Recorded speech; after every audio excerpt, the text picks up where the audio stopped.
no ar mais uma edição da Notícia de Frente. Hoje, edição especial, quinta-feira, dia 2 de maio. E a gente recebe o deputado estadual pelo PSDB, Carlos Zavalone. Com ele, a gente vai falar sobre a CPI das renúncias e sonegação fiscal. Também vamos falar de eleições 2020. Ele vai fazer uma avaliação do governo Mauro Mendes. Aqui, Lúcio, Sorge e Antero Paes de Barros. Bom dia. Bom dia, Nayara. Bom dia, Lúcio. Bom dia, deputado Zavalone. Bom dia, telespectador e telespectador. Bom dia, Nayara. Bom dia, Antero.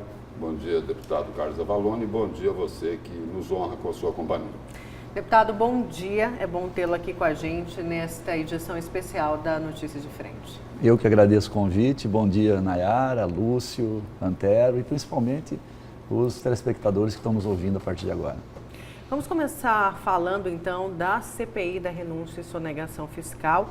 A gente já teve aí algumas oitivas dessa CPI, a mais recente foi o depoimento de Aldo Locatelli, que trouxe aí, mostrou como é feita a sonegação no setor de combustíveis, deixando aí o pessoal, muita gente chocado com algumas declarações. Ele disse, o que chamou muita atenção foi que ele disse que de 10 anos para cá a situação só piorou. Sonegar está valendo a pena aqui no estado. É, isso mesmo. O depoimento dele foi muito forte. A princípio ia ser um depoimento fechado, só para os membros da CPI, mas o Aldo, o estilo dele é esse, né? Quem já o conhece há muito tempo, como eu, ele sempre foi um cara realmente destemido, e ele me ligou na sexta-feira, a oitiva era na terça-feira, e na sexta-feira ele pediu para que fosse aberta. Não, por favor, chame a imprensa. Eu preparei um estudo junto com técnicos que eu contratei, o sindicato contratou, e os números são tão impressionantes que comprovaram o que eu sempre defendi, disse ele a mim, que eu gostaria agora que fosse aberta à população. E aí, e a imprensa. E nós abrimos, o presidente Wilson Santos abriu e ele fez um belíssimo depoimento, trouxe muitas informações importantíssimas, que depois dele nós já tivemos lá com o Fábio Pimenta, que é o secretário adjunto da Receita Pública do Estado, e o Fábio já contrapôs algumas coisas, mas sempre no mesmo sentido dos problemas existentes nesse setor e que precisam ser melhores avaliados pela Receita. Deputado, tem um dado lá que o empresário Aldo Locatelli apresentou lá no depoimento dele na CPI da sonegação, que, se comprovado, ele é assustador. É uma comparação que ele fez com o consumo de óleo diesel numa propriedade agrícola, na produção lá em Goiás, comparada aqui com Mato Grosso. Aqui em Mato Grosso, o gasto oficial é 1/3 do que se gasta lá no estado de Goiás. Tem alguma coisa errada nisso, não tem? Exatamente isso, Lúcio. Uma propriedade média aqui, de um produtor médio, está gastando em torno de 213, 210 litros de óleo diesel por hectare de produção. Aqui em Mato Grosso. Enquanto que em Goiás é mais de 500 litros por hectare. O que quer dizer isso, para a população entender melhor? Eficiência do setor produtivo de Mato Grosso. Que é mesmo. Que não sonega nada. Que é mesmo muito eficiente. Porém, isso mostra o seguinte, que na realidade não é só para o produtor rural que isso acontece, mas mostra claramente que o óleo diesel sai com uma nota lá de Paulínia, lá da onde eles compram nas refinarias, vem com nota para Goiás e na hora que chega em Goiás ele descarrega em Mato Grosso, ou na divisa ou em outras regiões. Normalmente, para ficar mais fácil, ali na região do Araguaia principalmente. Então ele disse também que ali chega às 6 horas da tarde, 5h30 da tarde, já começa a ter fila de caminhões, tanques, 20, 30 caminhões tanques esperando anoitecer, para a fiscalização ameniza um pouco e eles atravessam e descarregam esse combustível aqui em Mato Grosso.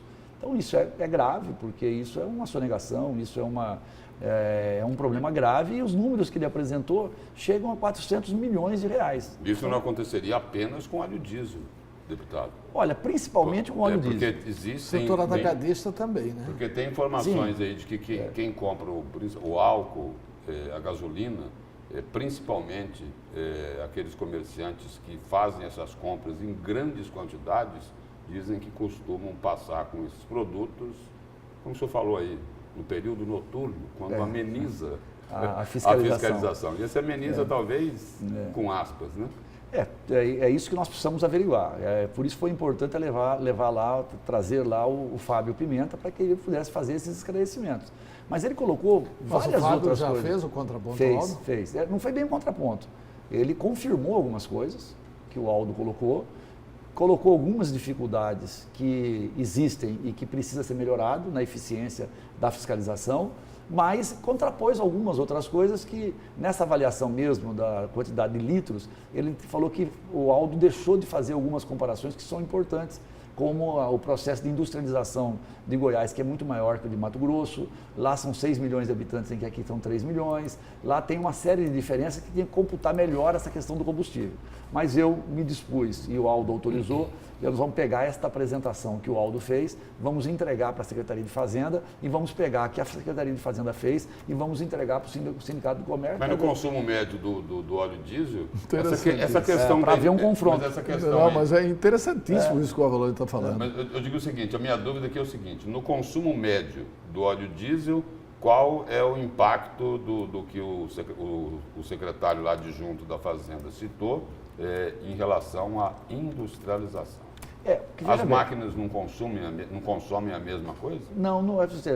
Por isso que eu também quero entregar a comparação, a apresentação para eles compararem, porque na realidade a industrialização, depois que você industrializa, sai muito, o número de caminhões que sai com o produto industrializado é muito menor que com o produto primário, certo? O produto primário tem um volume muito maior, o industrializado já tem agregação de valor, então os volumes são menores, então esse consumo não é tão grande assim. Mas isso nos levaria a consumir mais combustível. Mais combustível sempre, sem mais combustível sempre, mas como eles... Pois é, nós estamos gastando menos. É o contrário. Não, eles estão gastando mais. Sim, eles gastam mais. Eles gastam mais. E deveriam gastar menos. E deveriam gastar menos. Exatamente. Menos é por isso que tudo leva a crer, indica para que... E nós que estamos gastando menos, deveríamos estar existe essa gastando diferença. mais. Aliás, algumas coisas podemos estar gastando mais.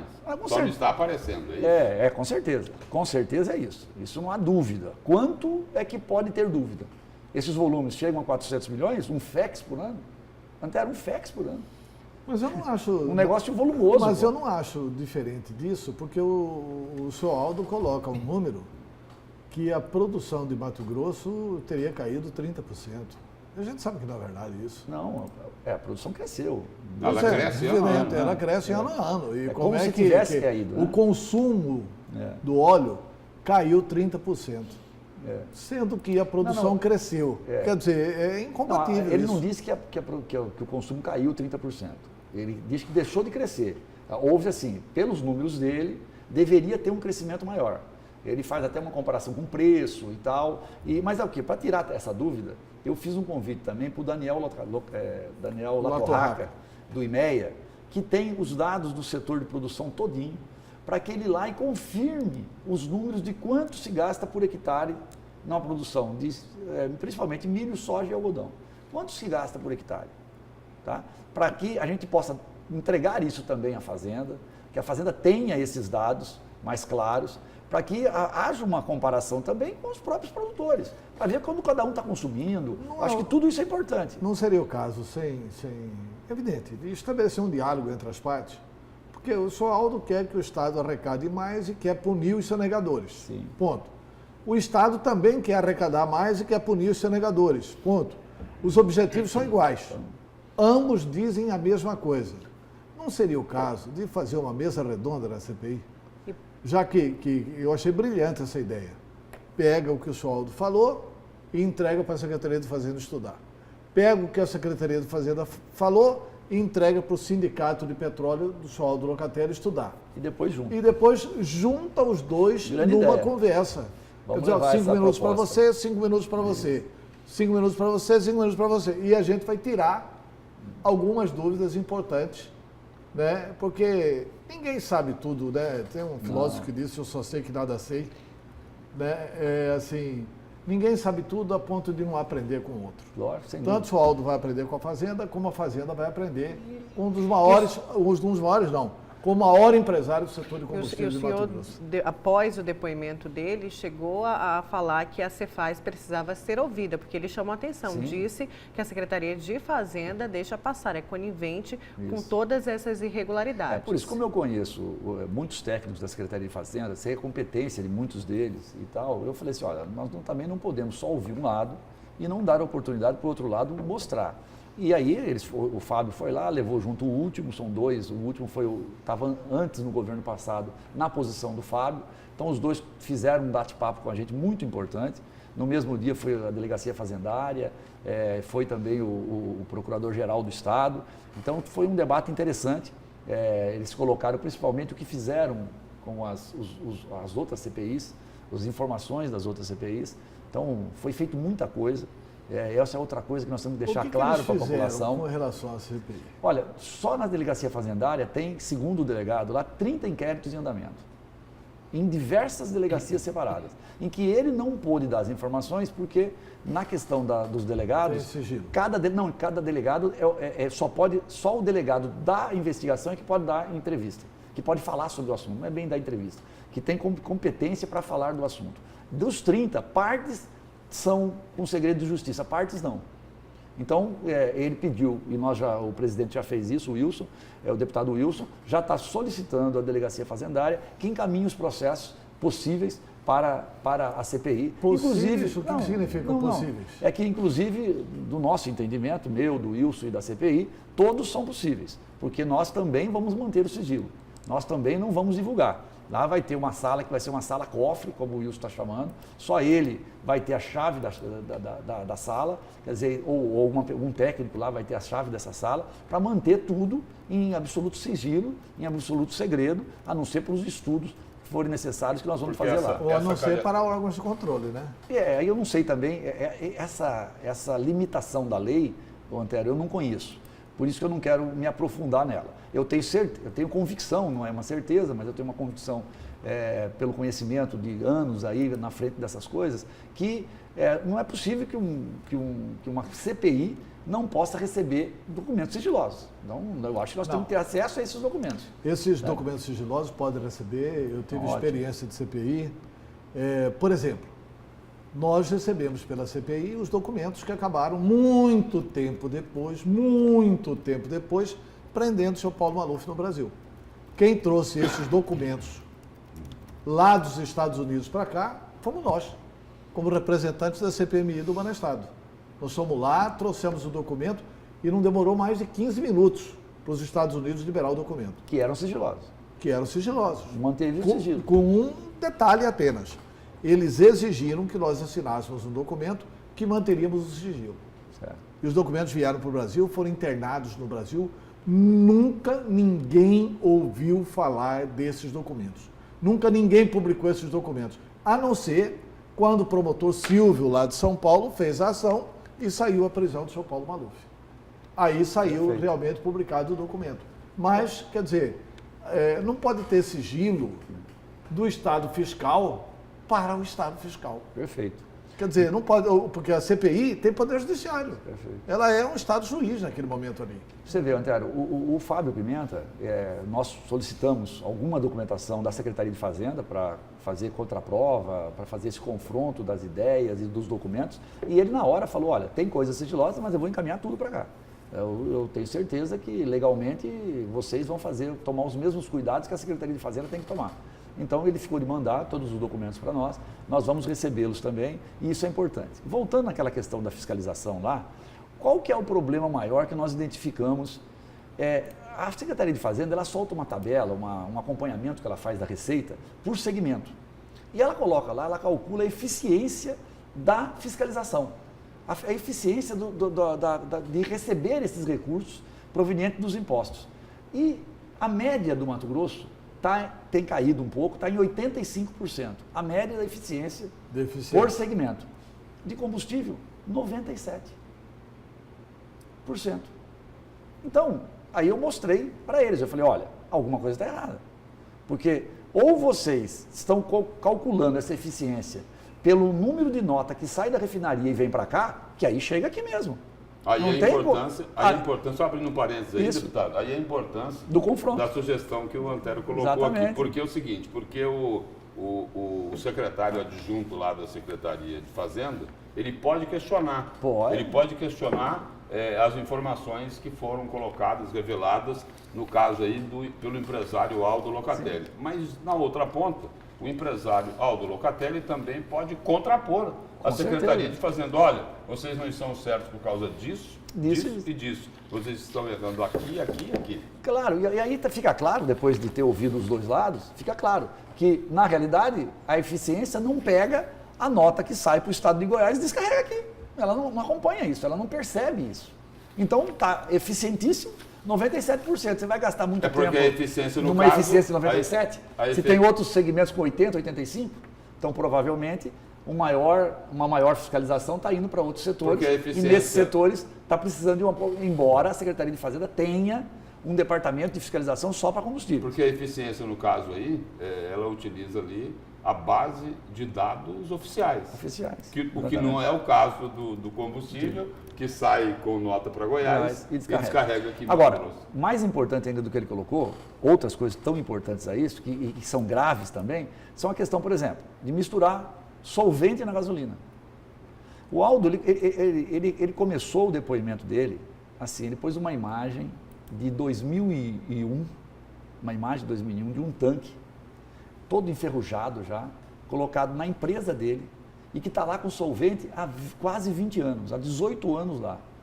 E ele lembrou, e nesse momento ele se emocionou, ele chorou, começando. E ele falou, olha, eu por causa dessas coisas que eu denunciei naquela época, eu fiquei exilado de Mato Grosso por alguns anos, eu tive que morar em Curitiba, por causa de ameaças. Ele contou 3 ameaças a ele, 3 emboscadas a ele, que aconteceram naquela época com ele. Quer dizer, então isso é muito grave, muito grave.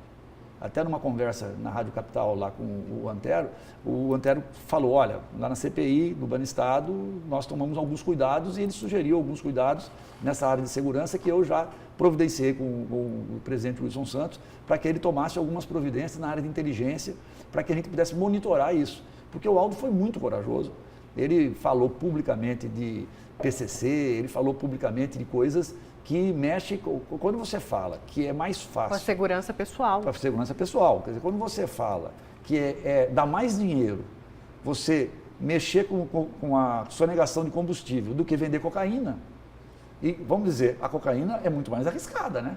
É muito mais perigosa. O combustível é muito menos perigoso para o bandido. Se for fazer a sonegação, não é tão deletéria a imagem, né? Pois é, e também não é, né? Não o cara, quando for pego, o cara ainda consegue... O sonegador começa ainda a posar no empresário. É hediondo, né? Como o tráfico. Porque não custa nada lembrar, foi lá na CPI da sonegação que a procuradora Ana Cristina Bardusco disse que sonegar é um grande negócio. E chamou atenção para vocês, né? Sim. Para os deputados, tanto que ela quanto o Aldo Locatelli. Extremamente falha. Olha só. Chamou atenção para que seja. O depoimento da só doutora vocês Ana podem mudar isso. Foi marcante, na minha opinião.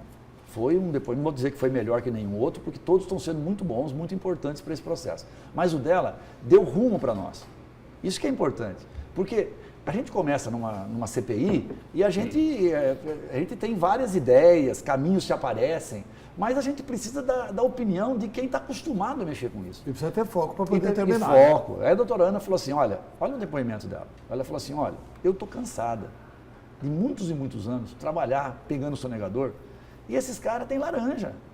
Eu pego o A não é o A, ele é um laranja. Aí não adianta nada, ele não tem nada, não tem como pagar a conta.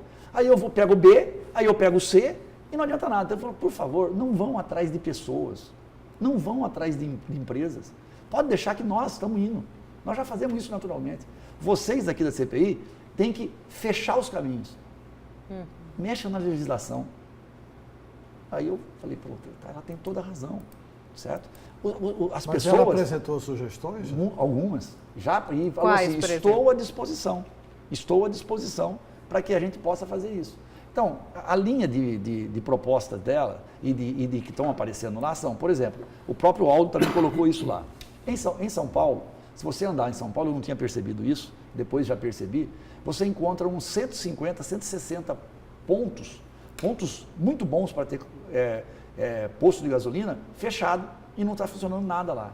Porque eles criaram uma lei lá que se o cara pegar com adulteração, mostrando que é uma adulteração mesmo forçada, com solvente, ou com água, 20, 30% de água no álcool, ou com esse tipo de coisa, a legislação de lá lacra o posto e o ponto não pode mais montar nenhum posto de gasolina nunca mais.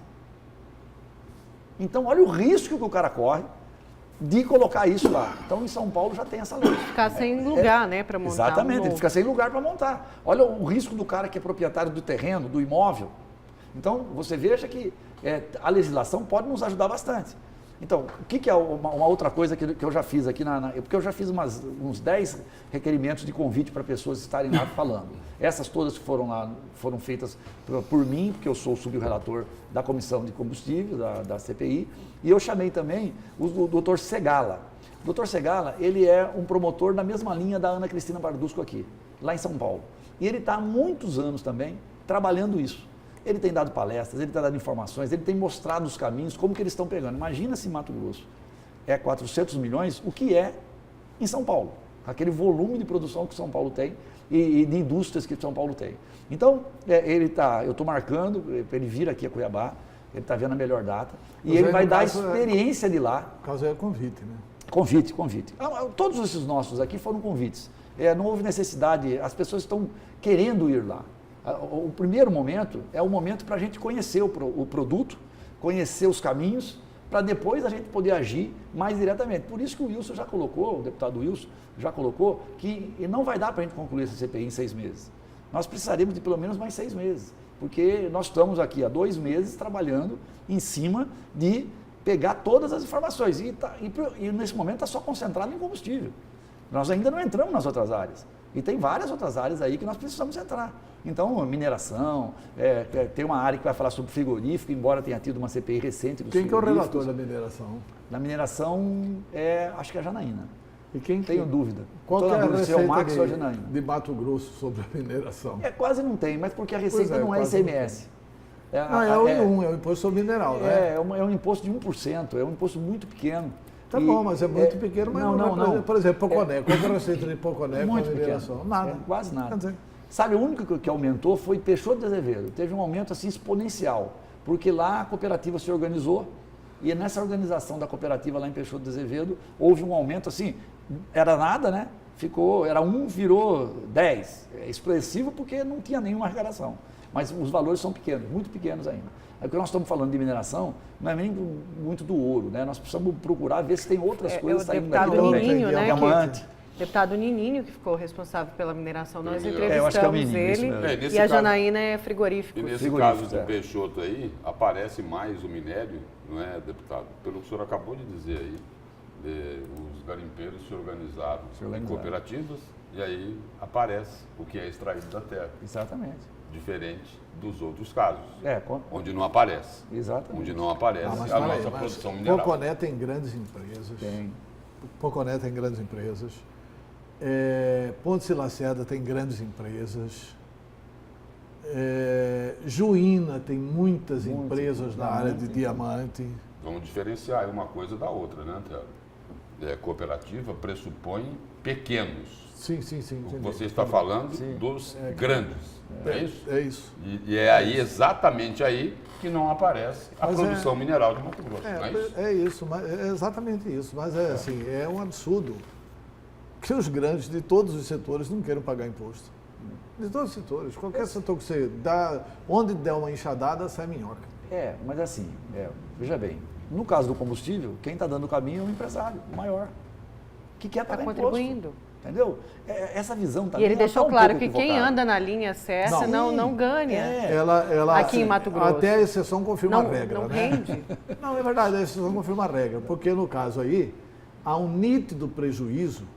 Eu conheço bem o senhor Aldo.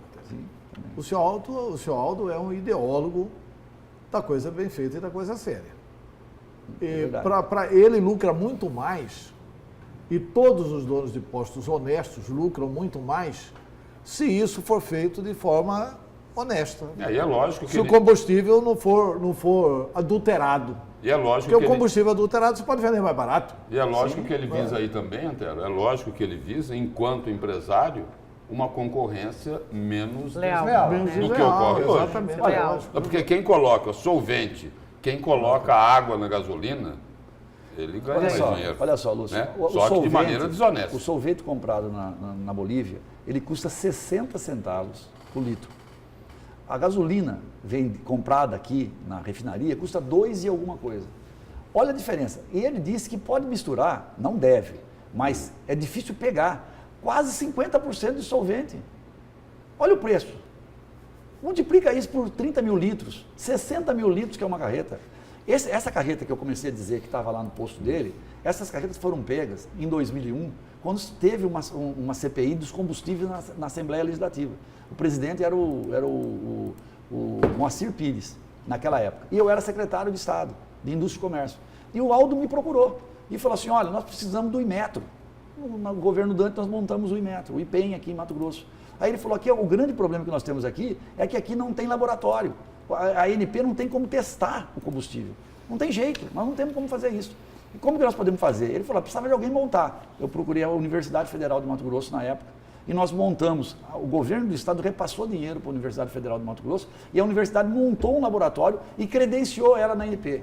Esses 30 caminhões, carretas que foram pegos porque a universidade testou, comprovou que não eram, tinha mistura, que era solvente, e eles foram presos. Desses, um sobrou lá, ficou até hoje, ele está como fiel depositário. O cara fala, você não pode tirar daqui. Ele fala, isso aqui pode explodir, isso aqui pode... Faz 18 anos que está lá. E as pessoas não deixam ele tirar de lá. E ele está como fiel depositário de uma carreta lá colocada. Quer dizer, então, vem de muito tempo, vem de muitos anos, esse tipo de coisa. Além disso, tem água no álcool anidro, que ele explicou lá também como que funciona. Isso é feito no transporte, não é feito nas destilarias, nas nossas distribuidoras. Ele reclamou de nota eletrônica que vai e volta. Aí houve um contraponto da Fazenda. Por isso que é importante o contraponto. A Fazenda disse o seguinte, olha, realmente pode haver uma nota indo e voltando porque as fiscalizações são volantes. Não existe mais a fiscalização. O posto é lá no Flávio Gomes. Se o cara sair da região do Médio Norte com uma carreta de álcool e vier e descarregar num posto em Cuiabá, é só a volante que pega ele. Ele não tem um posto que ele vai passar, que vai pegar. Pois é, e okay? basta passar pelo posto Flávio Gomes para você perceber que nem todas as carretas são paradas, né? Também, mas o mais importante, às vezes é muito arriscado, o cara ia ter Eles muito medo de fiscalizam fazer isso. aleatoriamente. Mas né? ele ia ter Por muito eventos medo de fazer estatísticos. isso, teria um risco maior. Mas ele disse o seguinte, a nota não cancela mais. A nota, você tem 2 horas para cancelar a nota. Depois, se você não cancelar em 2 horas, é um problema, você tem que montar um processo e tal. Então, o problema que o Aldo denunciou, de que nota tirava uma nota, ela andava 2, 3 dias, depois cancelava, isso não existe mais. Foi um contraponto feito pela Fazenda. Segundo, é possível, confirmação da Fazenda, é possível ela andar no mesmo dia. No mesmo dia, o cara vai, se ele conseguir fazer 3 viagens, ele pode até conseguir fazer 3 viagens com a mesma nota eletrônica. Então, percebemos que existe uma necessidade de ter uma fiscalização diferenciada nisso, se é que existe uma grande sonegação nessa parte. É o que ele denunciou. Então, tá vendo? Nós estamos fechando os caminhos, ou procurando ver onde está e confrontando com a Fazenda. Então, eu acho que isso está bem colocado. Vamos para a pausa, uma pausa para um cafezinho? Na volta a gente continua com o deputado Carlos Zavalone. Vamos continuar falando de CPI da renúncia e sonegação fiscal, mas tem também política. É daqui a pouco, não sai daí.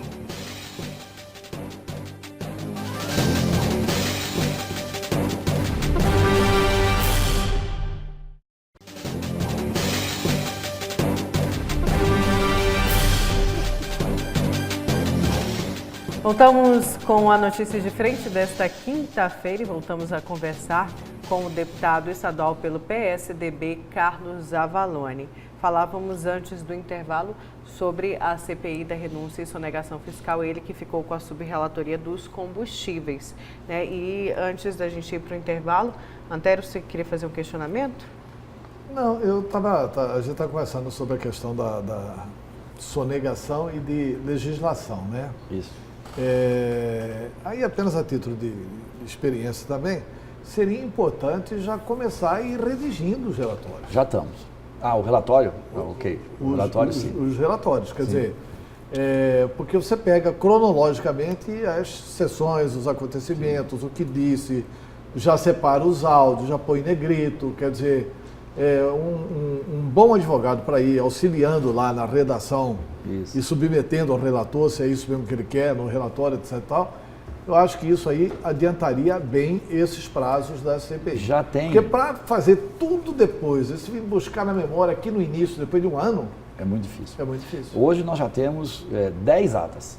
Eu vi lá para a última, nós íamos aprovar na última reunião, 10 atas, não deu tempo para aprovar, certo? Já foram ouvidos 3, 4, 5 oitivas. Já tiveram 5 oitivas. Só comigo aqui, eu estou pedindo mais 7 oitivas. De 7 pessoas para serem ouvidas lá dentro.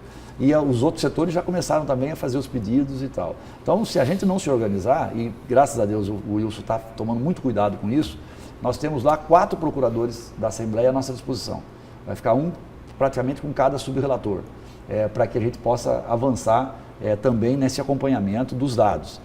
Na legislação que a Nayara comentou, e vocês também comentaram comigo, a primeira proposta que já está em andamento na Assembleia, como um projeto de lei, ele começou como uma ideia minha, mas eu já incorporei para a CPI e foi assinada por todos os integrantes da CPI.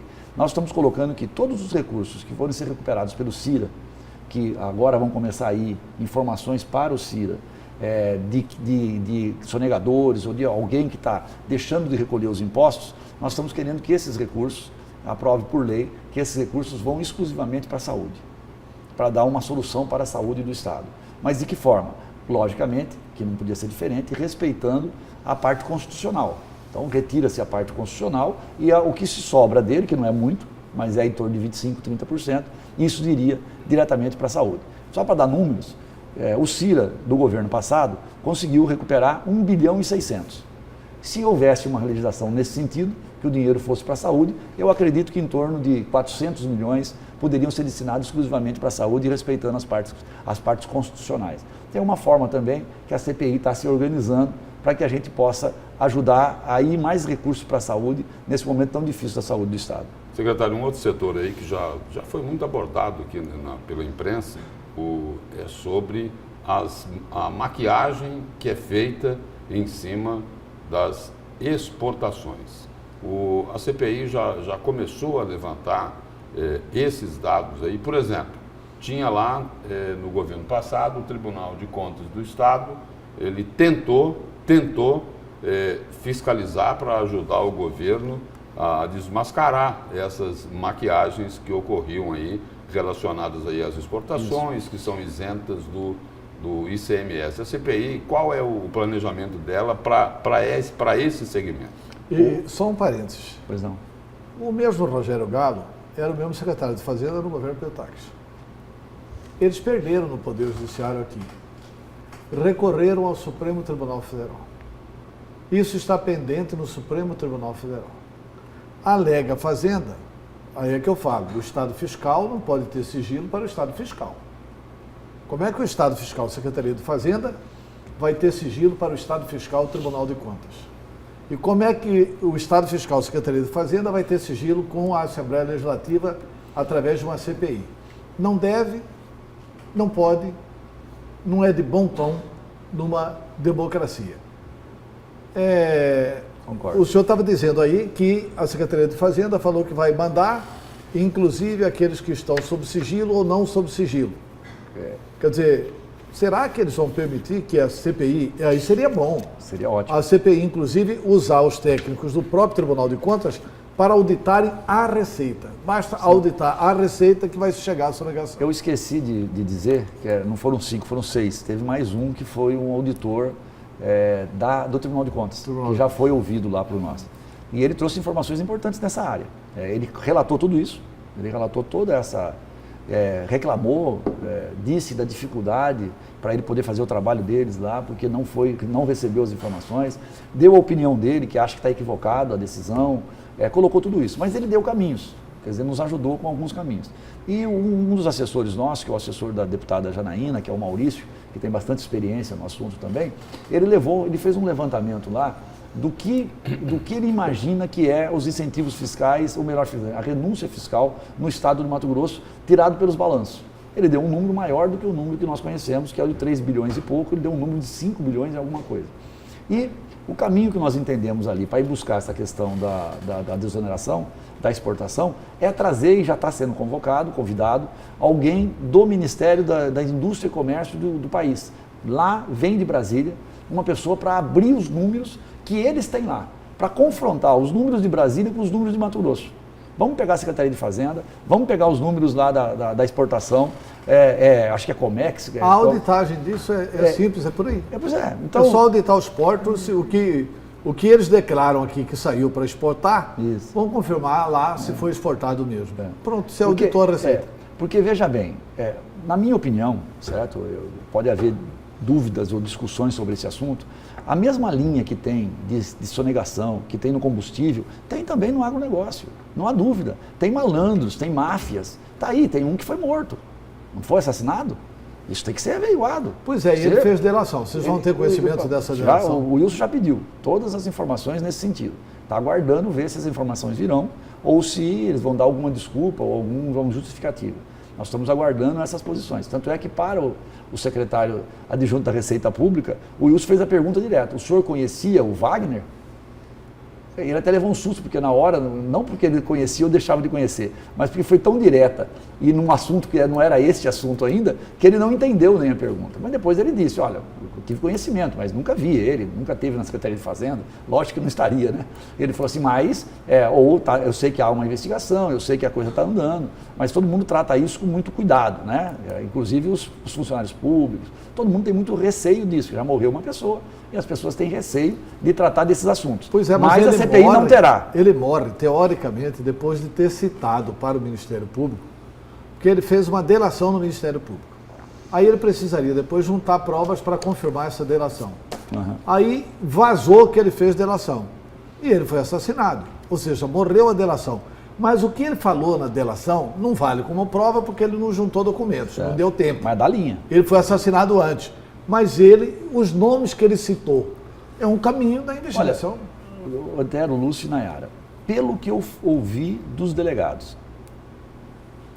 e a firmeza deles, pelo que eu ouvi do rapaz do Tribunal de Contas, pelo que eu ouvi da Secretaria de Fazenda, eu tenho quase certeza que isso não está parado.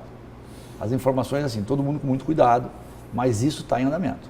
Eu acho que nós teremos surpresas muito proximamente. O senhor que foi secretário no governo Pedro Táxi, secretário de Desenvolvimento Econômico, faltou uma linha dura mais no governo Pedro Táxi, o que se diz respeito ao combate da sonegação? Não, eu não acredito que tenha faltado. Assim, se a gente falar que o Cira buscou 1 bilhão e 600, foi pulso firme. Criou um comitê, trouxe o Ministério Público para dentro dele, e isso deu um resultado fantástico. E por que deu resultado? Hoje eu tirei mais essa dúvida. Hoje de manhã, no dia 2, aqui na feira, eu fui lá na Secretaria de Fazenda. Sentei lá com alguns técnicos, discutindo alguns assuntos, vendo o negócio de refis, vendo o que estava, porque a pressão, eu sou representante da classe empresarial, e eles perguntam muito para mim como que está o andamento. Por exemplo, tem um refis em andamento e o empresariado não sabe que o refis está em andamento. Não há essa divulgação. Então eu fui lá pegar algumas informações e sentei também com o secretário da Receita Pública, o Fábio, que tinha ido na CPI, e conversei mais um pouco com ele sobre alguns assuntos nesta linha toda da Receita Pública. Quer dizer, o que a gente percebe claramente é que as informações elas não chegam, sabe? Nós precisamos fazer com que essas informações cheguem para todo mundo. Mas ele me disse uma coisa sobre o Cira que é fundamental.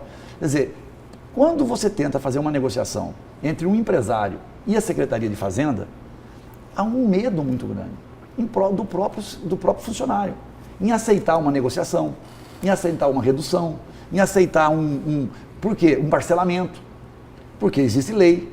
Quando você leva para o Cira e o Ministério Público participa da negociação, fica mais fácil, porque lá dentro você faz TAC, lá dentro você corrige rumo. Então, eu consegui entender melhor ainda por que o direcionamento para o Cira facilita. Porque, às vezes, o que não se consegue fazer dentro da Secretaria de Fazenda, e eu quero dizer isso, inclusive, para os empresários, não deve ter tanto receio de ir para o Cira, não.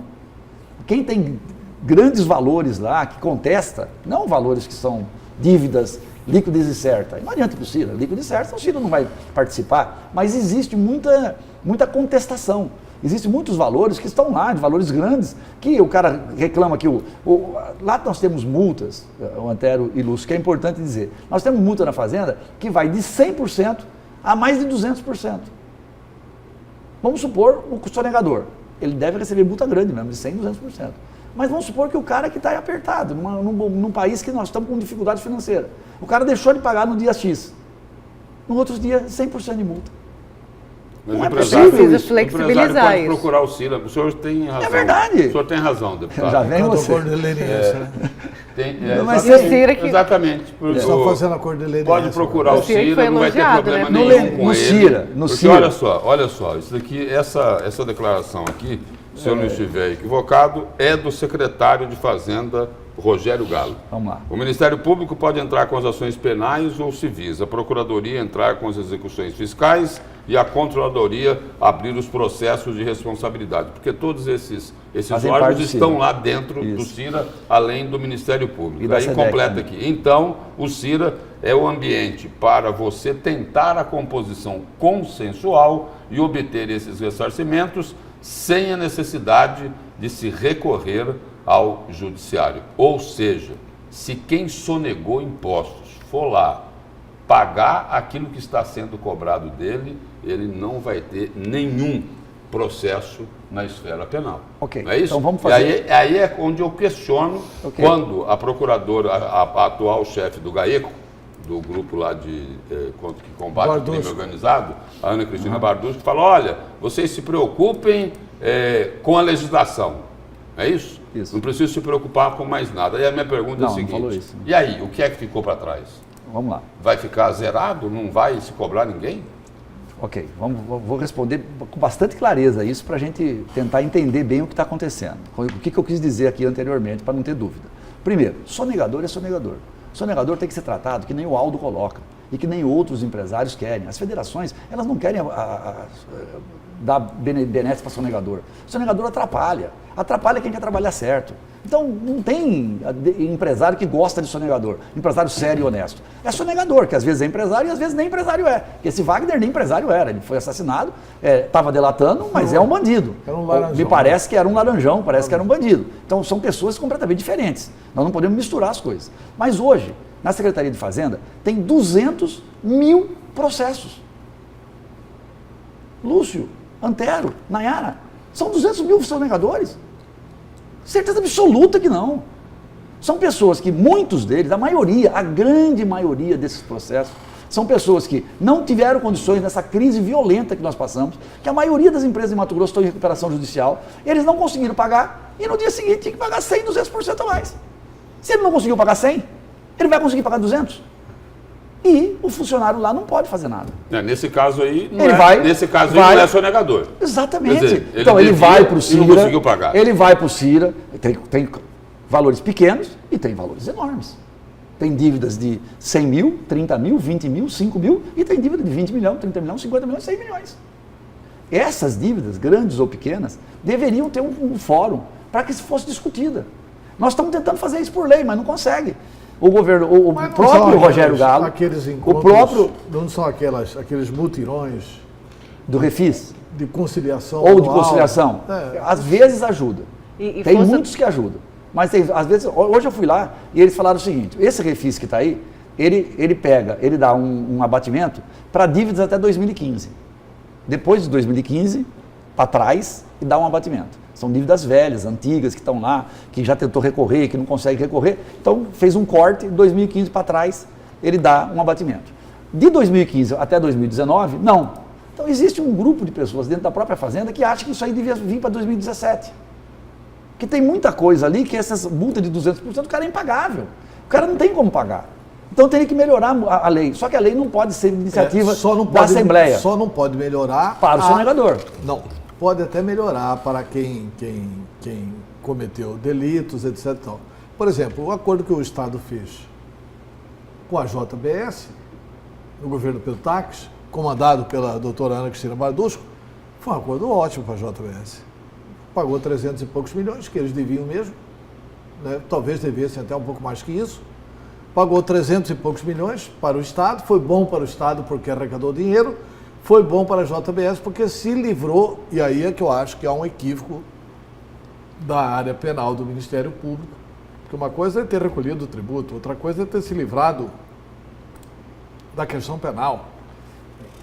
Não deveria ter se livrado da questão penal. Mas é o que foi dito aqui, Antero. Eu sei, eu estou concordando com você. Se entrar em acordo, mas olha só, não vai para o judiciário. Você sabe por quê? Se entrar em acordo assim, se pagar. Você sabe por quê o que sonegou? Que a doutora Ana fez o acordo? Porque a doutora Ana falou lá na CPI nossa. Ela disse o seguinte, a legislação nossa, federal, é a legislação nossa, se o sonegador pagar, acabou o problema, não tem crime. Não. Ela falou isso. Não, mas ela está errada. Pois é, ela disse isso. Tem que mudar isso. Façam uma pressão em Brasília para que mude isso. Foi a primeira coisa que a doutora Ana falou para nós. Mas ela está errada. Desculpa, eu não sou advogado militante, eu sou advogado, mas não estou militando. Mas tem uma figura no direito tributário chamada denúncia espontânea. Ele está livre se ele fizer a denúncia espontânea. Eu vendi um terreno por 10 milhões. Declarei na Receita que vendi esse terreno por 8. Então aqui soneguei 2 milhões. Aí lá na frente eu percebi que a minha declaração está errada. Eu faço uma declaração aditiva dizendo, olha, eu vendi o terreno na verdade por 10 milhões. Aí não cabe para mim multa, juro, correção monetária, não cabe absolutamente nada. Por quê? Porque eu fiz a denúncia antes de ser denunciado. Okay. Depois de apresentada a denúncia, pode ser que da JBS não tenha sido apresentada a denúncia, não sei. Mas depois de apresentada a denúncia, aí não cabe mais. Eu não conheço a figura jurídica. Só cabe se for denúncia espontânea. Pois é, eu não conheço a figura jurídica para saber ao que a doutora Ana... É denúncia espontânea no direito. Eu estou dizendo o seguinte, essa denúncia, quando a Fazenda está autuando, acho que não foi a denúncia ainda, pelo que eu estou entendendo. Então, quando ele está discutindo administrativamente, não foi a denúncia ainda. Então, se o cara percebe, depois de 5 anos, 10 anos discutindo, ele percebe que vai perder o sonegador, ele vai lá e paga. E faz a denúncia. Ele provavelmente faz a denúncia espontânea. É isso que ela quis dizer, provavelmente. Se o fato é esse. Mas eu não sei se foi, eu não sei exatamente o processo, mas ela pediu isso. Por favor, pressione em Brasília, nos ajude. Essa forma de fazer nos atrapalha muito. Porque o sonegador tenta. Se ele conseguir, ótimo. Se ele não conseguir, enquanto isso sai patrimônio, enquanto isso passa para laranja e ele vai se escapando do processo. Então, essas informações todas são fundamentais dentro do processo. Mas isso nós estamos falando do sonegador. Eu não estava falando deles. Eu estava falando dos bons empresários que podem ter apertos e dificuldades que são a grande maioria. E a maioria das pessoas estão muito apertadas. Essa que é a verdade. Eu só acho que o benefício para esses empresários não podem ser superiores aos benefícios dados a quem pagou em dia. Com certeza. Essa é a pior coisa que vou tem. Retroceder e tal, papai. Mas aí, olha... Normalmente a Prefeitura e o Estado... Com certeza. Esse é um equívoco que todas as administrações cometem e que atrapalha muito, que atrapalha o cara. Mas eu quero falar o bom pagador. O Rogério Galo, em nome do governo Pedro Táxi, no final do governo Pedro Táxi, apresentou uma reforma tributária inicial, pequena, simples, onde só mexia nos juros e em outras coisas, e nas multas. Juros, multas e não sei o quê. E colocou lá. Infelizmente, o governador Mauro Mendes retirou. Eu até procurei o Mauro Carvalho. Pois é, o senhor falou que tem que ser rediscutido. Eu procurei o Mauro Carvalho, achei que eles não deveriam ter tirado. Eu falei assim, olha, se vocês concordam, por que vocês estão retirando? Não, nós precisamos mexer em algumas coisas. Eu falei, vamos mexer na Assembleia. Diga, vocês têm a base na Assembleia. Diga o que tem que mudar. E lá na Assembleia a gente muda. Mas tirar para voltar é ruim, porque causa o quê? Está dando problema para a Fazenda. Eles tomaram uma atitude lá agora, que segundo o secretário adjunto, caiu de... Então o número é expressivo, mas vai diminuir. Desses 200 mil processos que eles têm hoje, vai diminuir para 4 mil processos. Uma ação que o próprio governo está tomando. Você vê o tamanho dos equívocos. Aí aparece uma dívida, um dinheiro monstruoso para receber, que não é verdadeiro, porque ele vem em cima de multa de 300%, 200%, onde que pode ter um negócio desse? Onde que pode ter justiça nisso? Fazer isso com alguém? Pode ser de qualquer pessoa, individual ou empresa, ou qualquer um. Então, isso precisa voltar para a Assembleia ainda no primeiro semestre. Secretário, o senhor falou em equívoco, não é? Uhum. E o Antero, agora há pouco, falou em benefícios. A minha pergunta é a seguinte: não é um equívoco, não tem um equívoco muito grande num Estado que tem aí um rombo no orçamento de 2019 de 1 bilhão e 700 milhões, e aí não é um equívoco muito grande esse Estado ter 3 bilhões e 400 milhões de reais de benefícios, de incentivos fiscais? A gente tem que responder, porque eu aprendi com o Antero, assistindo vocês aqui, que na matéria a primeira resposta é que vale, não é isso? Como que é o nome disso, Antero? Você falou que tem um nome de marketing nisso. A primeira frase é a frase que marca, né? Então eu falei assim, não há o equívoco. Não há o equívoco. Certo? Então já marcou. Agora responde. Não, agora vamos responder. Essa então não há o equívoco, né? Então, por que não há o equívoco? Primeiro, eu contratei agora, nos 9 meses que eu passei como secretário de Desenvolvimento Econômico, eu contratei uma consultoria para que me desse uma posição de saber quanto que dos incentivos fiscais que são programáticos, que não são todos, dá 1,5 bilhão mais ou menos, desses incentivos, qual que é o retorno que ele dá ao Estado. Qual que é o retorno? A cada R$1 que eu deixo de cobrar de um empresário, quanto que volta para o Estado? O estudo deu 1,2. Então significa o quê? Que cada R$1 que eu estou dando de incentivo está voltando para o Estado 1,2, 20% a mais. Então, aonde está a lógica de que eu estou dando 1,5 bilhão, está significando o quê? Que está voltando 1.800. Se você tirar o incentivo, o Estado vai perder, não vai ganhar, porque a empresa não vai conseguir sobreviver. Porque a empresa vende no mercado nacional. E se você não der competitividade a ela não vai conseguir vender. E o governo Mauro Mendes quer essa redução de 80%. O senhor já se posicionou contra, inclusive no porque Jornal não tem sentido. Falando que isso vai fechar portas para o comércio. Eu não acredito que essa seja a vontade. Você acha que é um chute chegar a 80%? Não tem chance. Não tem como fazer. Não vai acontecer. É de reduzir 80%? Não vai acontecer. O incentivo? Não, é incentivo fiscal. Não, o que eu ouvi já... Foi 15 ou 20. De em torno de 15 a 20%. Não vai acontecer. Também, não vai acontecer Chegou 80, não vai acontecer nem 15 nem 20. Chegou a falar até 30. Certo? Até Por 30. Por quê? Primeiro porque é contrato. Você não vai mexer no contrato. Mas e aqueles por decreto? Os incentivos calma por lá. decreto. Então, aqueles está falando por do decreto, programático. eu estou falando de incentivo. Esse que você está falando agora é renúncia. Renúncia. É redução de base de cálculo. Por isso que é muito difícil para a sociedade entender. Olha só, nós que conhecemos bem o assunto, estamos discutindo o assunto. Nós não, você conhece bem. Não, mas vocês escutem isso quase toda semana, vocês conhecem sim, vocês leem, vocês trabalham muito com isso também. Mas então, há uma dificuldade muito grande para a compreensão. E que eu falo, assim, a grande diferença do passado para agora, era que lá no passado tinha uma pessoa chamada Dani Oliveira, que ele tinha um contato, uma comunicação pessoal muito forte com a população. O Dante só falava uma frase: é mais importante ter 30% de alguma coisa do que 100% de nada. Ele só falava essa frase, gente. E a população inteira entendia que se não tivesse o incentivo não ia ter o imposto. E o exemplo era o algodão. O algodão e tal. Então eu já disse em outras entrevistas para vocês três eu já coloquei o seguinte: eu hoje defendo que nós temos em conjunto com o setor primário do algodão discutir o Prolmate. Por que nós temos que discutir? Porque talvez o Prolmate hoje não seja mais tão importante. Mas ele não pode ser retirado hoje do estado de Mato Grosso. Ele tem que ser retirado de todos os estados. Agora tem como ter um reestudo nessa questão dos incentivos. Estamos reestudando. Mas essa proposta do Avalon é boa. Não. É de retirar o Prolmate de todos os estados. Porque se nós retirarmos aqui, a Bahia não retirar na Bahia... O produto de Mato Grosso fica 10% mais caro. Então o que vai acontecer? Vai vender primeiro o produto da Bahia. Quer dizer, então, é por isso que eu falo, essas coisas, assim, eu não sou a favor e contra o processo do incentivo. Eu sou muito a favor do processo de incentivo, do incentivo correto. Aliás, o Mauro Mendes defende a mesma tese. Mesma tese, nós somos da mesma linha de Agora, e lá nesses que são feitos por decreto, que o senhor disse que, nesse caso a nomenclatura é renúncia fiscal. Por exemplo. Aí dá para mexer, deputado? Não, dá para mexer sempre assim. Olha só. Dá e deve? Dá e deve, desde que... Então vamos lá, nós estávamos falando aqui de atacadista.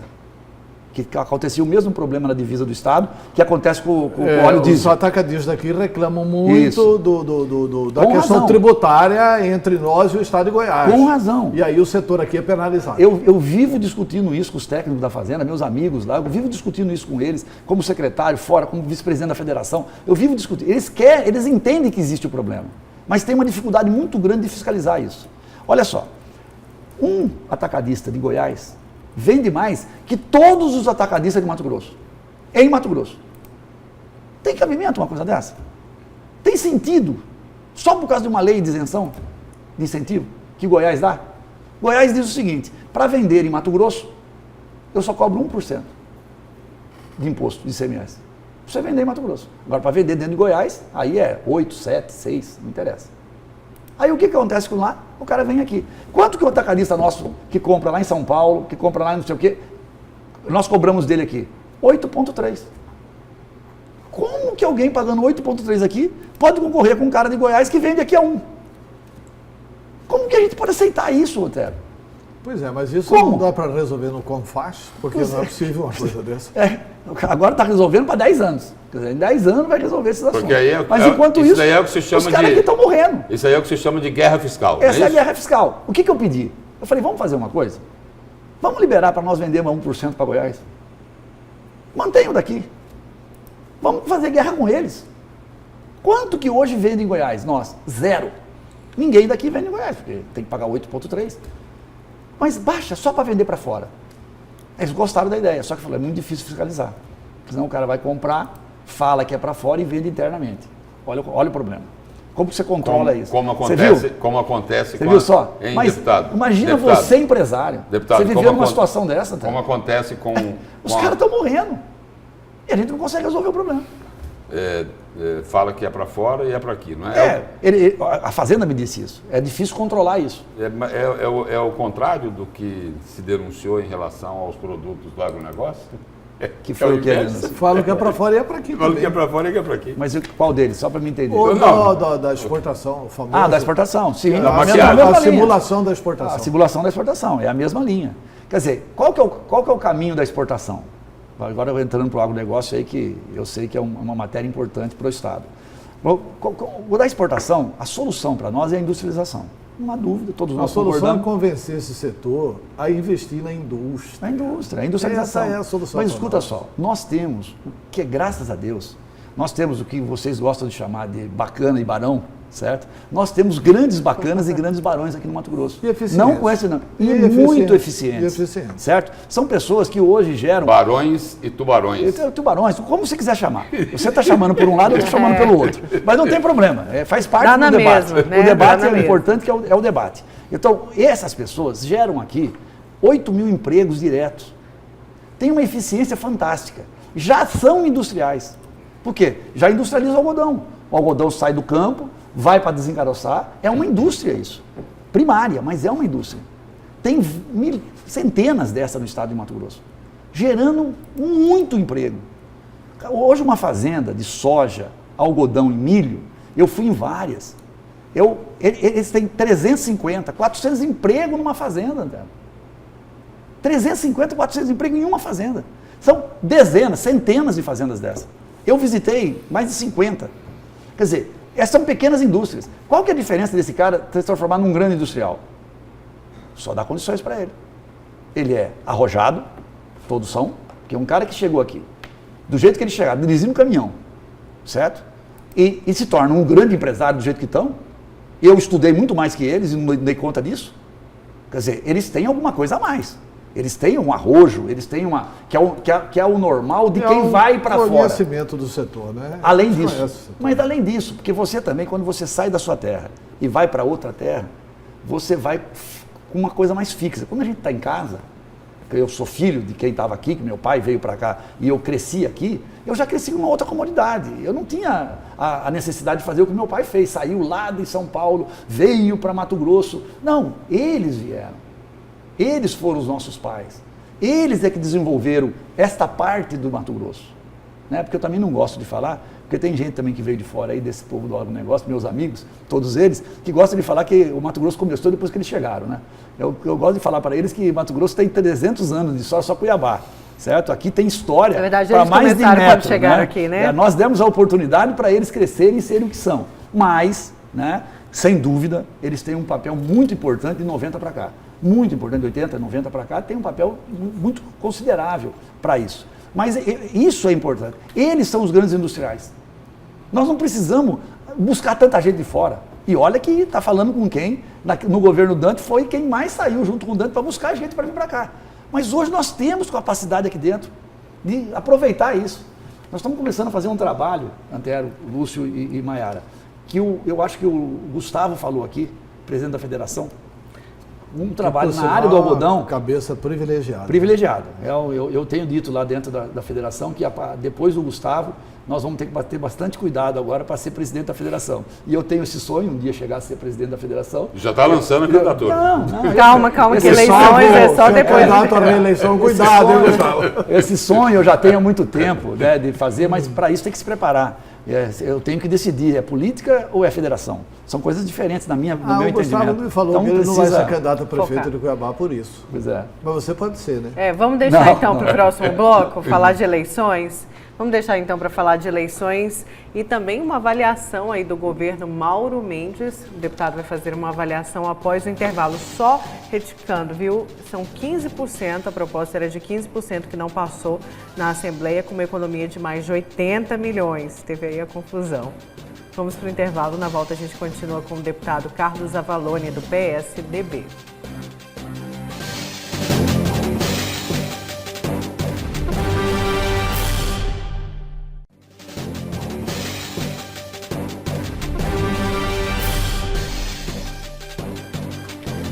Voltamos com essa edição especial de quinta-feira, dia 2 de abril, e estamos conversando com o deputado estadual Carlos Avalone. Para encerrar o assunto da CPI, né? O Antero tem mais uma pergunta, não é isso, Antero? Só uma perguntinha rápida.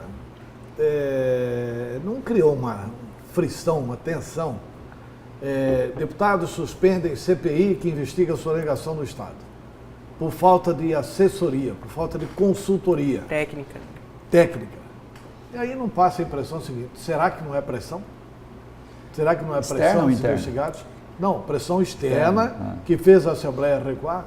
Como é que esse ambiente, que isso está sendo tratado dentro da Assembleia? Até porque é o seguinte, o governo não admite, mas ele não tinha assim tanto interesse nessa CPI. Por isso que houve uma preocupação com a indicação dos membros, não é, deputado? Então, veja bem, primeiro eu não tenho essa informação que o governo não queria CPI.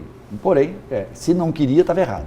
Eu concordo com o Antero, que já colocou isso aqui várias vezes. A CPI não tem problema nenhum dela existir. É só ela ter... Isso não tem problema. Segundo, não tem nada a ver com a parte externa. Os 5 membros da CPI estão muito alinhados. O que acontece é o seguinte, nós estamos num começo de legislatura, certo? A transparência é um ponto pacífico da nova administração, da nova mesa diretora da Assembleia, que é tudo com muita transparência e tem que ser assim. Hoje a sociedade exige isso, certo? E a contratação dos técnicos, para que possa dar suporte a isso, economistas, tributaristas e tal, ela precisa ser contratada de forma oficial. E nós começamos muito rápido a CPI, graças a Deus, convocando, conversando e tal. E a assessoria não está convocada ainda, não está contratada ainda. Então, o Antero falou o seguinte, olha, tem um monte de coisa que você tem que começar o relatório. Como que vai começar o relatório? Eu vou sentar lá e vou começar a relatar? Não, eu preciso da assessoria. O Wilson precisa da assessoria. Então, o presidente... Cada relator vai precisar isso. Nós já temos o procurador, mas nós precisamos dos tributaristas, dos assessores econômicos. Então, esses assessores que não foi conseguido contratar ainda, por causa dessa transparência que a Assembleia tem. Não tem interferência de ninguém. Foi uma decisão do Wilson, consultando cada um de nós, e ele falou, gente, vamos suspender por 15 dias, espera a contratação e a gente retorna. Então, nós concordamos e foi isso. Vamos mudar então o assunto, falar aí da avaliação do governo Mauro Mendes. Recentemente a gente fez a gente trouxe essa discussão para a Notícia de Frente.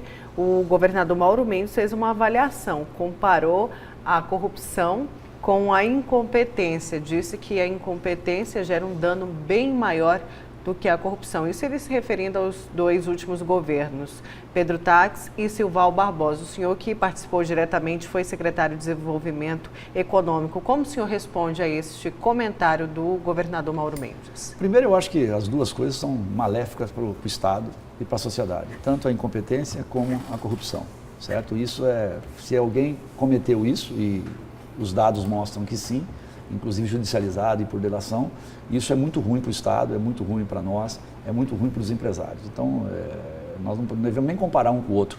Eles não a são comparação foi, né, feita feita pelo governador. Eu sei disso, eu entendi. Você pediu para me responder a ele, né? Então, eu estou dizendo que eu acho os dois com a mesma intensidade. Porém, aí, já respondendo a questão para não fugir dela, né? Eu não gosto muito de fugir das perguntas.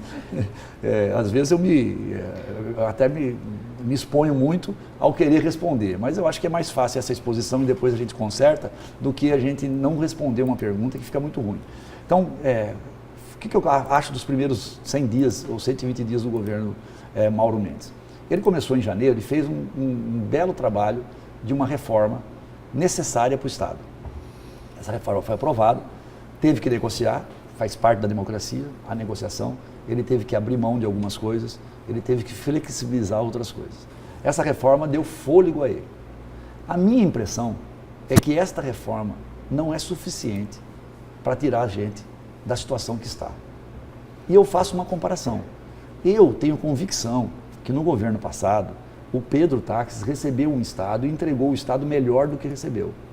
Mas não conseguiu entregar um Estado do jeito que a população queria. Eu comparo isso com o governo Dante de Oliveira. Mas aí só abrindo um parênteses aí. Não.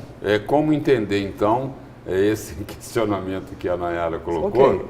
Okay. O senhor falou assim... o Mauro vai responder. O Pedro Táxi deixou para Mauro Mendes um Estado melhor do que ele recebeu Mas eu acho que Silval Barbosa. Aí, não, só complementando certo. o questionamento. Okay. Aí, como se explica aí essa questão aí da incompetência e da corrupção? O senhor discorda, então? Não, na visão dele foi incompetência. Então, ok, eu não vou ficar discutindo a visão que o governador tem. Ele está com os números lá e ele fez isso. Ele fez uma apresentação, mas eu quero concluir primeiro isso. Eu fiz uma comparação agora com o governo Dante de Oliveira.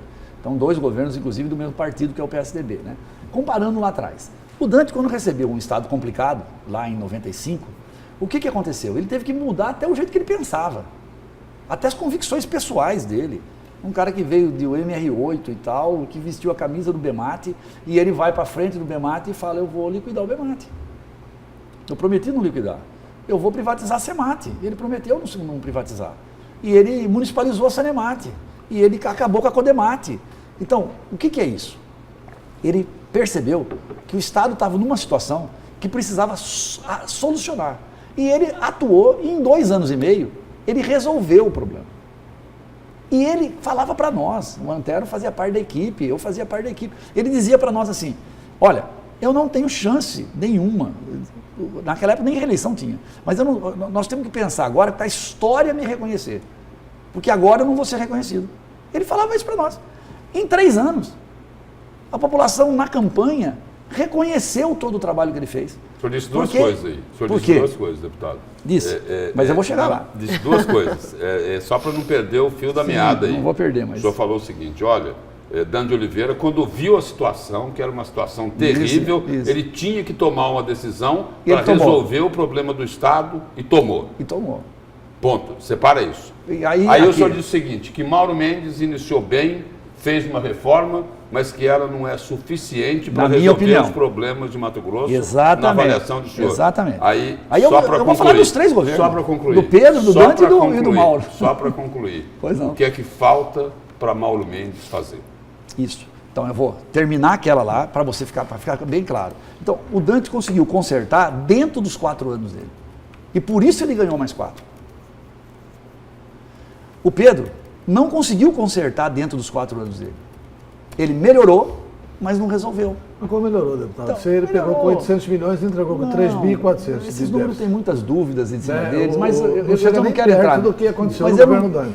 Mas eu não quero entrar nesses detalhes dos números nesse momento. eu falo na área que eu atuei, certo? Ele fez todo o saneamento dos incentivos, ele resolveu coisas pra caramba lá dentro. E não fui eu que resolvi, não. Quem resolveu foi Ceneri, foi Ricardo Tossic, depois Leopoldo e eu também. Nós recolocamos os incentivos no caminho certo. Sim, ele fez isso na área de segurança. De Houve avanços muito grandes na área de segurança. No finalzinho teve problema. Deixou 11 presos na área de segurança. Mas tudo bem, mas eu sou um outro fato. Estou falando do modo População geral grampeada. na questão do Estado. Tá? Bom, então essa foi a análise que eu fiz lá. O que eu estou preocupado com o governo Mauro Mendes? E estou falando isso porque eu me considero um cara reformista, que quero participar das reformas. Se eu tivesse sentado na cadeira dos deputados em janeiro, que fizeram a reforma, eu votaria igual a eles, certo? Independente de ter sido do governo Pedro, do CPSDB e tal, eu votaria igual a eles. E o que eu tenho dito ao Mauro Carvalho e ao Mauro governador, eu tenho tido mais contato com o secretário da Casa Civil, porque essa é a função dele e tal, é dito o seguinte: conte comigo nas grandes reformas que o Estado precisa. Nós precisamos colocar o Mato Grosso nessa linha. E essas reformas precisam ser feitas.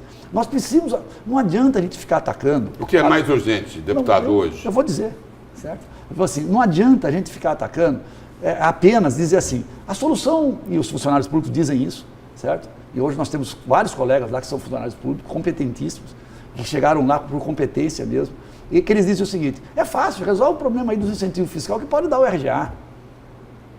E não é assim que se conserta o Estado.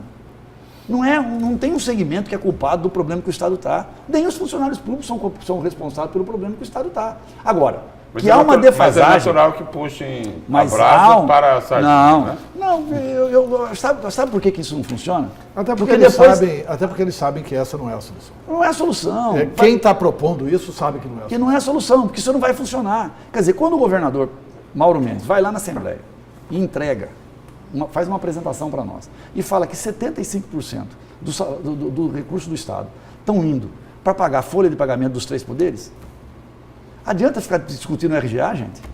Adianta falar que vai aumentar? Não vai pagar a conta. Vai acabar acontecendo a mesma coisa que aconteceu com o Pedro Táxi. Ou se conserta isso, ou isso vai dar problema. Agora, adianta o funcionário dizer assim... O Mauro começou bem. Por isso que eu estou dizendo, ele começou bem. A minha dúvida é se foi suficiente. O que o Dante fez lá atrás? O Dante falta fazer? Tomou atitudes muito mais duras. Essa é a pergunta. Ele não levou para lá propondo que não desse a progressão? E lá caiu? Lá na negociação saiu, porque talvez fosse inconstitucional e tal? Quer dizer, isso tem que ser melhor discutido. Uma folha que está em 75% não tem conserto que se faça. O senhor ou conserta isso...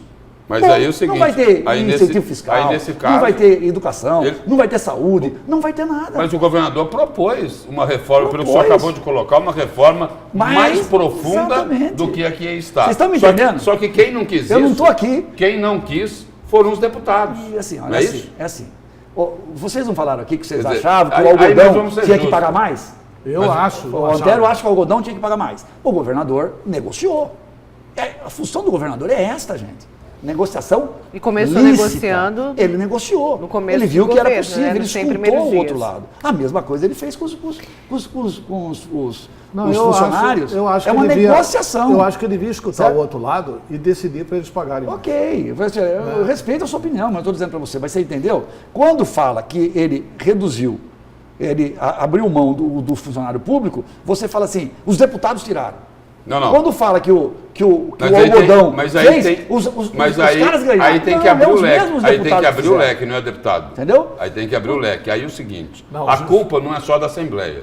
Tem a pressão seguinte. Isso não é culpa de ninguém. Enquanto não se resolver, não se tiver a ousadia, não se tiver a coragem de enfrentar os privilégios que estão nos poderes, vai ser difícil resolver. Você está vendo? O senhor não concorda? Concordo. Olha, eu falei de funcionário, nós falamos de empresário e agora estamos falando dos privilégios dos poderes. Então significa o quê?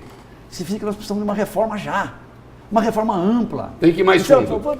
Muito mais. Já teve essa proposta. Nós contratamos uma Iniciou no governo Pedro Táxi e não terminou a reforma administrativa. Que foi uma proposta de fazer uma lei de eficiência pública. Está lá. Aliás, o Riva fez essa lei. Que, por sinal, é boa. Excelente. Excelente. Foi assim, numa reunião de deputados lá do Colégio de Líderes, o presidente Riva, na época, falou, olha gente, vamos acabar com a secretaria, abriu a discussão de enxugamento do Estado, governo Silval. Aí um lado virou e falou assim, olha, vamos acabar com a secretaria de esporte. O outro falou, vamos acabar com a agricultura. O outro falou, vamos acabar com a de turismo. Aí eu pedi a palavra e falei assim, gente, a maior reforma que foi feita nesse estado foi feita pelo governador Dante de Oliveira e ele criou a Secretaria de Turismo e a Secretaria de Cultura. E fez uma reforma imensa. Criar secretaria e fechar a secretaria não significa economia. A economia não está aí. Está no que ela faz, com o que ela faz, com que recursos ela faz. Deputado. Então, o que precisa fazer? Aí eu sugeri, falei, vamos contratar uma consultoria. E aí o Riva pediu para mim indicar um nome. E eu indiquei do Paulo Rabelo de Castro. E ele falou, vamos atrás do Paulo Rabelo de Castro. Aí a AMM trouxe o Paulo Rabelo de Castro, que era a forma legal de se fazer isso, e nós fizemos o estudo junto.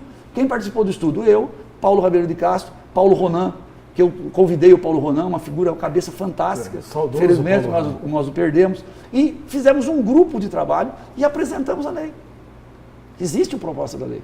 Que a Janaína, ao assumir, e depois eu saí da Assembleia, não tive como continuar lá, e quem apresentou foi as lideranças partidárias, e a Janaína agora recolocou ela na administração, na gestão passada. Então, fantástica, é uma das melhores coisas que o Riva fez no parlamento. E escuta só, veja bem, hoje, mais de 100% de tudo que se arrecada com o ICMS no Estado vai para a folha. 100% do ICMS não paga a folha. Lá tinha um negócio que balizava. Podia ser no máximo até 80%. O deputado está treinado para não deixar a gente falar. Mas eu quero perguntar. O tempo está curto, deputado, viu? Ainda tem eleição. O senhor já está treinando para ser o líder do governo Mauro Mendes? Não, verdade. Porque o João Dória é governador do seu partido e o maior mandatário do PSDB hoje, a grande liderança nacional do PSDB, é o governador de São Paulo, João Dória, e ele tem defendido a fusão. Ele foi no encontro recente dos democratas e defendeu a fusão do PSDB com o DEM. O PSDB tem Carlos Avalone, o Wilson Santos, tinha Guilherme Maluf, o Guilherme Maluf foi para o... E o Wilson vai ficar como nesse meio de campo aí? Vai ficar como vice-líder do Mauro Mendes. Você viu aí, Antero, o seguinte, que para Carlos Avalone, isso daí não tem problema nenhum. O problema é o Wilson Santos. Não é problema. Não, olha, a fusão que teve do PP ao MDB era muito mais grave que isso. Sim. Era o Ni Garcia Neto, Lorenberg, com o Gilson de Barros e Dante de Oliveira. E essa incorporação do PP ao PMDB foi feita. Para não deixar de te responder, né? Que é importante responder. É a maior liderança do seu partido que está propondo isso. Qual que é a sua... Terá problemas em todos os estados. O que eu acho. Por exemplo, em Goiás, Marconi e Caiado. Como é que ficam? Assim. Né? Aqui, o Wilson e Mauro Mendes. E o Pedro Táxi, e o Nilson e tal. Mas Pedro Táxi... É porque o senhor já comparou, por exemplo, Mauro Mendes a Dante de Oliveira, né? Agora vocês estão igual a mim, né? Não. Não deixa nem eu responder. 3, 4 perguntas ao mesmo tempo. A gente falava aí do governo Pedro Táxi, o senhor enalteceu o atual governador, isso já mostra, claro, uma aproximação entre os partidos. Mas Carlos Avalone nunca foi tão distante de Mauro Mendes. Não, lógico que não. Eu fui vice-presidente dele na Federação das Indústrias, nós somos amigos, não existe isso. A política de Mato Grosso, ela tem essa característica. É uma característica das pessoas se conhecerem, as pessoas se respeitarem. Graças a Deus que é assim. Se foi diferente num passado distante, ela não é mais hoje. Às vezes, no processo eleitoral, isso se destoa um pouco. Agora, isso não muda a posição do seguinte: eu fui eleito para fazer contraponto. Foi essa a minha posição. As urnas disseram isso. Mas para isso eu preciso dizer ao Mauro que o Mauro fez em janeiro estava ruim só porque eu fui eleito para fazer o contraponto? Não. Eu estou fazendo o contraponto. Eu estou dizendo, Mauro, parabéns pelo que você fez, mas vamos avançar. Conta comigo para o avanço. Se ele recuar, se ele começar a mudar de posição, eu vou mudar de posição. Mas eu estou convicto que ele não vai mudar de posição. Então não é uma questão, eu acho que uma oposição... Peraí. Se ele mudar de posição, você vai mudar de posição para segui-lo ou para confrontá-lo? Com certeza para confrontá-lo se ele mudar de posição. Se ele mudar de posição. Se ele mudar de posição. Mas tudo indica que ele está indo no caminho de querer fazer a grande reforma do Estado, de querer realmente colocar nos eixos. Ele está fazendo de forma inteligente, porque ele está começando a mostrar os números. Ele está começando a mostrar para as pessoas. Dá solução para mim, então. Qual que é a solução para isso? Eu tenho uma. Você tem outra diferente? Eu quero ver o que as pessoas vão dizer. Eu falei lá no dia que ele apresentou. Eu coloquei claramente no dia que ele apresentou lá para todos os deputados que estavam presentes. Eu fiz questão de ser o primeiro, entendeu? Eu falei assim, olha, isso que aconteceu com os números do Estado, eu denunciei em 2 artigos em 2012. 2012 eu coloquei lá, reforma já e aonde Mato Grosso está indo. E disse, olha, pelo que está sendo aprovado aqui pelas leis de carreira, isso aqui vai destruir o Estado. Destruiu. Agora nós precisamos consertar. Como consertar? Quem foi eleito para isso foi Mauro Mendes. E eu fui eleito para estar lá na Assembleia, ajudando naquilo que for necessário, e contestando naquilo que eu achar errado. Já vimos prefeito do PSDB? Já eu tenho candidato. Pois é. Eu tenho candidato, eu estou até sendo... É o candidato do PSDB. Do PSDB, lógico. Nigro. Candidato a candidato. Candidato a candidato. Não pode ter candidato ainda. Quem lançou o Nigro foi o Wilson Santos, lá na convenção do partido. Alguns, até do próprio partido, acharam que o Wilson fez isso muito prematuramente, certo? Mas o Wilson tem uma visão popular forte, ele é um cara do povo, e ele colocou o nome. Hoje como eu estou afirmando isso, reafirmando o lançamento que o Wilson fez, até a família dele está chateada comigo, porque não estão querendo que ele vá para a política, que continue na política sendo candidato a prefeito. Mas e o PSDB, como vai fazer? Tem uma parte, ele foi dividido para a convenção. Uma parte quer continuar apoiando o prefeito Manuel Pinheiro e o PSDB quer lançar a candidatura própria. Desde que não tenha candidatura própria. Desde que não tenha candidatura própria, eu tenho certeza que os vereadores podem, um ou outro, ou todos eles, irem para apoiar a candidatura ao prefeito. Há uma tendência clara, eles falam isso abertamente, pelo menos 2 deles e tal.